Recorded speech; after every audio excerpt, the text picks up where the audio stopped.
Okay, so I'm joined today by Kevin McCaffrey of Trident. Hi, Kevin. Hey, Mike, nice to see you. Kevin, as you know, we've got this group called Best Practices in Partner Ecosystems.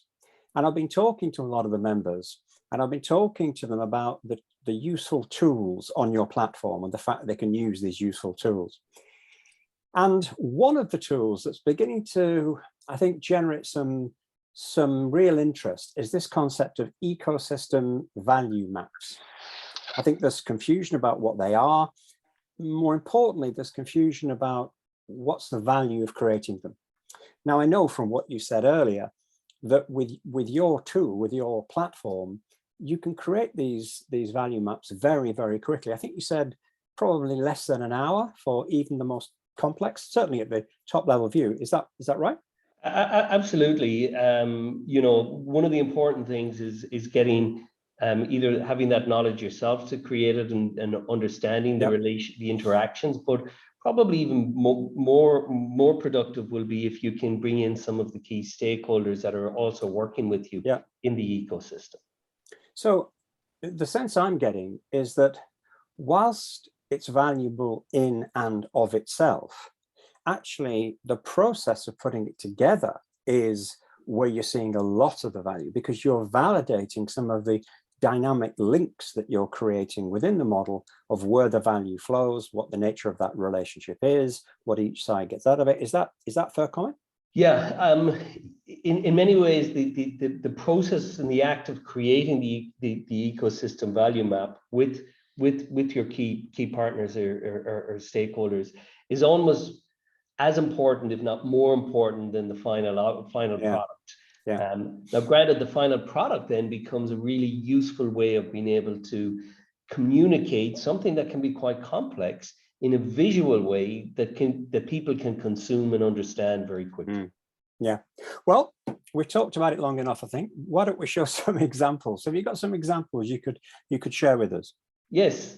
So what we'll do is just share through a couple of simple examples of how people have used the product to create ecosystem value maps.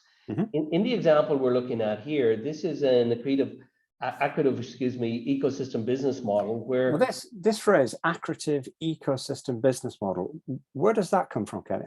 Is that Greg Sarafin's work at EY? Exactly. Right. Okay. So it's a way of basically, it's a term given for defining an ecosystem where a smaller number of partners come together to provide end value for a customer. So they combine offerings or bundling items in order to kind of create that additional value for the customer. In this, go ahead. No, I was just going to say, I think that's almost the first point of value, because from memory, Greg identified 7 different types of ecosystem that you could possibly consider as an organization.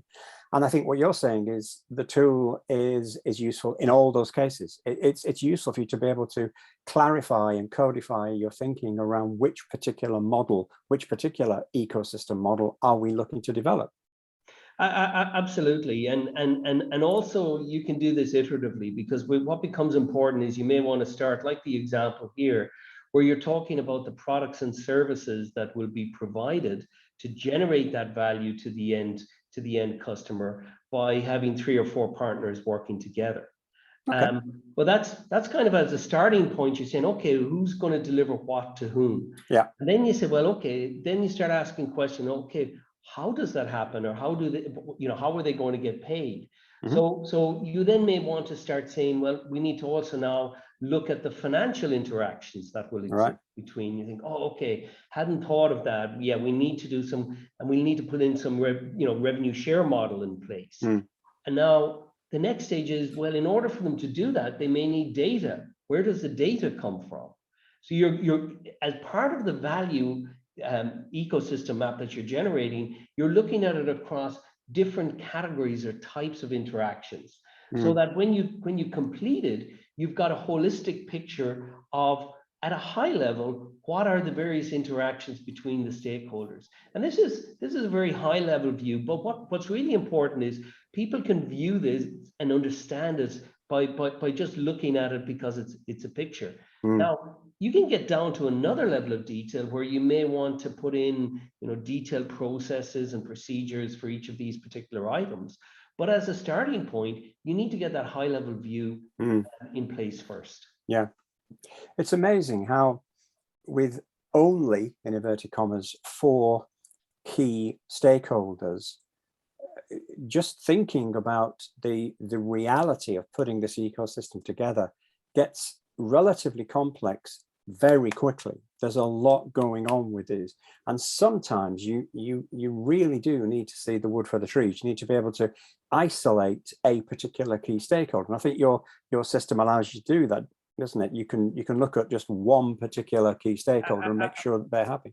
Yeah, absolutely. So you can focus it from a specific stakeholder's perspective, and again, the important part of this is the collaborative part of creating this in order to be able to understand it. Because, in situations where you're working in an ecosystem with different organizations, each organization also has its own business model, a different way of generating. Yep. So it's equally important that you've got that information and that perspective across the different organizations. Just briefly, another simple example would be of a marketplace ecosystem model, business model. So this is classic platform. This is another one of the 7, isn't it? Exactly. This is another one of the 7. Yeah. So this is your kind of classic platform business model where you've got consumers and producers. So in this example, we've just looked at Uber, and again, you can see different colors to represent the different types of interactions. But what becomes important here as well is you don't have to start with a huge complex ecosystem. You can start small and say, well, look, let's look at specific items. And one of the things that becomes really important when you're using the tool to model here is sometimes you can identify gaps. So for example, we've got something called the App Store, which is the app store that people will download Uber from. But we notice here it's kind of orphaned. It isn't showing any product or service. So by being able to identify and see almost what's not there, you can say, oh, gee, we need to provide a relationship between the app store and the customer to say, now I see these guys are going to be using it. Yeah. Okay, well, I think when we were thinking about this quick introduction, we said we'd keep it short and sweet. So if we're not careful, we're going to go into huge amounts more detail. Final question from me is, how do the guys in the group get their hands on this? How can they try this out for themselves? So as part of the group, one of the things that we've made available is that they can get access to the Transformation Accelerator platform. They can work in a collaborative way as part of the Alliance Best Practices group, or if required, they can have their own private workspace for them to trial and to have a look. And we'll guide them through the process and get them up and running very quickly. And again, it's something that you can get, produced very quickly, and it can have a massive impact for them. Correct. And that initial usage, they don't need to pay for licenses. They don't need to take a corporate license. I mean, they may wish to expand their use of it later, but for now, for the early initial, let's try it and see, this is a genuine offer. It's a genuine free offer. Absolutely. Yeah, no strings attached, no credit cards required at all. Smashing. Great, Kevin. Thanks for that. So if anybody has any further questions, they can contact you or me. Great. Thanks for that explanation, Kevin. Thank you, Mike. Cheers. Bye.